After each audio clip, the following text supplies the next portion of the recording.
and welcome back to the Wallace branch. Today we're tackling some trackside scenery, starting with Lookout Pass, the highest point on the Wallace branch. When the Mullen Road was built, they opted to cross the Bitterroots at Sohan Pass, also known as St. Regis Pass, which is 2 miles southwest of the present Lookout Pass. Elevation of Lookout Pass is 4,738 feet, whereas St. Regis Pass is 200 feet higher, 4,940 feet. And from St. Regis Pass, the path down to the Coeur d'Alene is much steeper, which explains why the railroad opted for the Lookout Pass route. Incidentally, Mullen's report to Congress erroneously stated that Sohan Pass was, quote, probably the lowest in the Coeur d'Alene range. Construction of the railroad took place in 1889 to 1891, approaching the pass from both directions, and construction was very slow, especially from the west. There were 3 miles of 4% grade on one side of Lookout Pass and 1.5 miles of 4% grade on the other side, making the Wallace Branch the steepest part of the Northern Pacific, excluding some temporary switchbacks. In addition, there were 14 miles of 2.2% grade. In the summer of 1890, there were approximately 2,000 men working on the line's construction, which was completed in January 1891. From Missoula to Wallace, the line is 135 miles long, and initially it had 88 bridges, including the famous S-curve bridge, which used 600,000 board feet of lumber and cost $30,000. Later, the highway also crossed at Lookout Pass. It was initially known as the Yellowstone Trail, and then it became Highway 10, and then ultimately Interstate 90. The ski area at the pass also has a bit of history. It was first utilized by local Scandinavians who hopped off Northern Pacific freight cars to enjoy a day of alpine skiing at the pass. A rope tow was installed in 1936 using parts from an abandoned car wreck found alongside the old highway. The Idaho Ski Club officially opened the Lookout Pass ski area on February 24, 1938. The U.S. Forest Service detailed a Civilian Conservation Corps crew to construct a lodge using a rustic design, and it was dedicated on December 7, 1941. It became the second oldest ski lodge in the Pacific Northwest, and it's still in use today. The ski area is one of only 3 that enables you to ski in 2 different states, and it's also on the borderline between Pacific Time and Mountain Time. The ski area I'm making uses the ski lodge from the Denver to Moffat Tunnel line, I think, plus some custom ski maps that I made from the Lookout Pass website. The other chairlift asset that I found on the DLS, I also used that one. And initially when I made this, I wasn't aware of whether the ski area would have even coexisted with the railroad, but as you can hear from the history, indeed it did. The two were actually connected.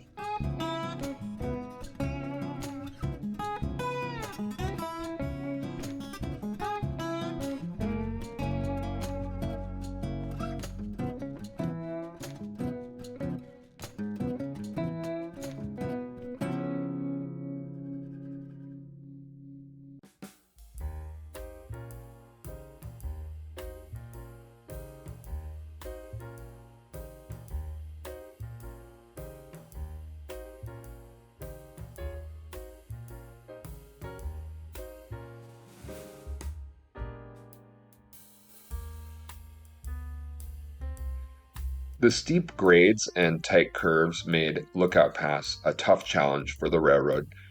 During the first half of the 20th century, the Northern Pacific assigned some of its heaviest locomotives to the Coeur d'Alene branch, in other words, the Wallace branch.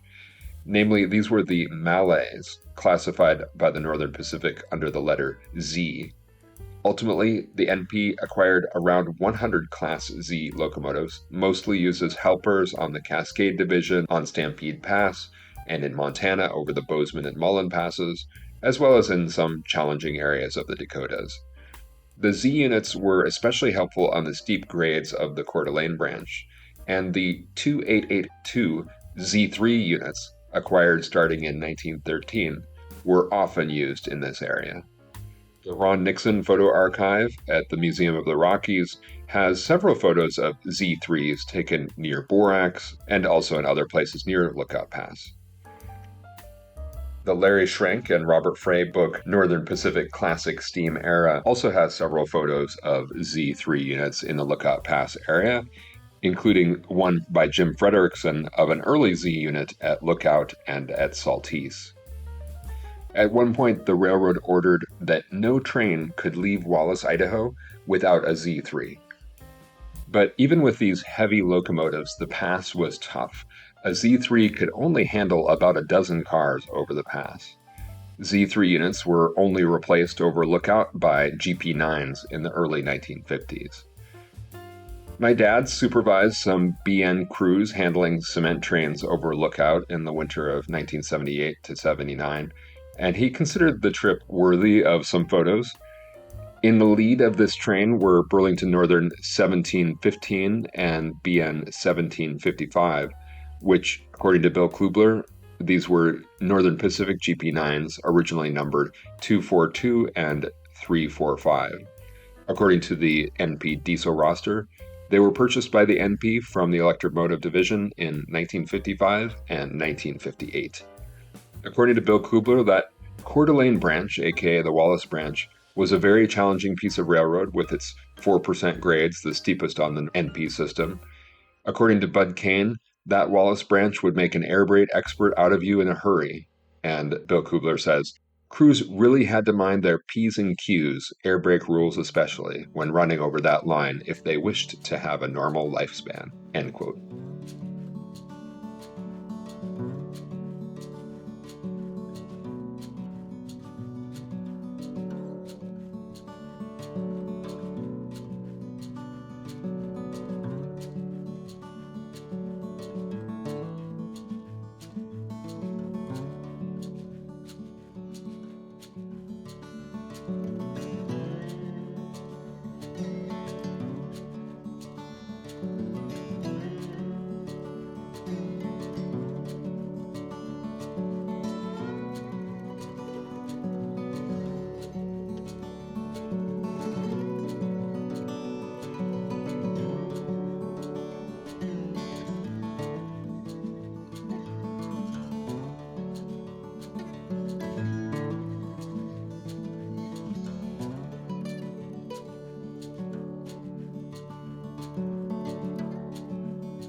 Next, I'm going back down the Montana side to near the start of the route to Haugen, Montana. I made some neat little whitewater raft assets and people standing around with paddles, so I thought it would be a good place for a little whitewater rafting business along the highway here and not that far from the Silver Dollar Bar. I've been working on and off on something that would make the river look a little bit more like whitewater, but we'll see how that turns out.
Next, I'm moving just a little bit back up the route to near Saltese, where I decided this spot on the highway, where there's a bridge, might also make a good little scenic campground.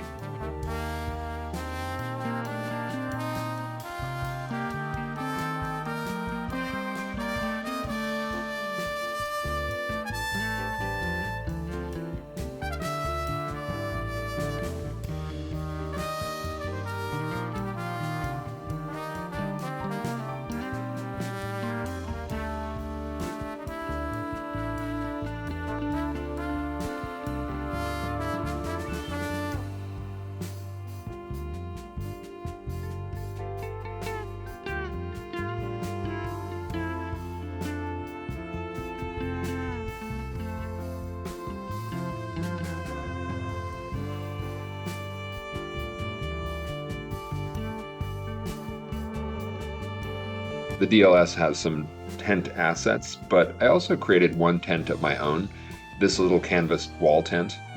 We used to have one just like it, and we'd use it when hunting for elk in the Cabinet Mountains nearby.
Finally, I thought it would be good to have more of an RV campground somewhere near Wallace.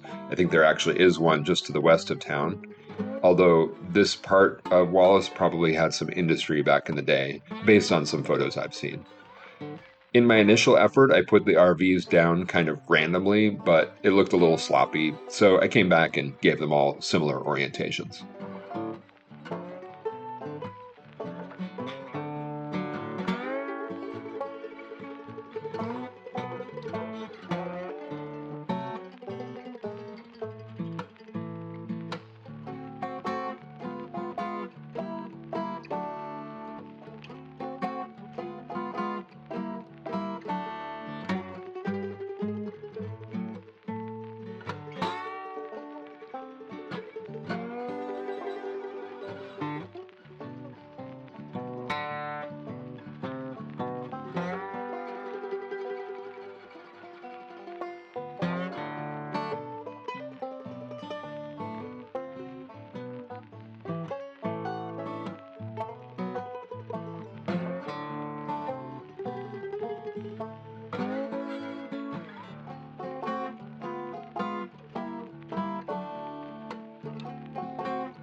I also think Wallace could use a little entertainment for the kids, something that's pretty common out west, outdoor go-kart racing. I didn't create any new assets for this one, so it's just a little build on my part.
And there you have it, some more scenery done, and this route is looking very close to its initial completion.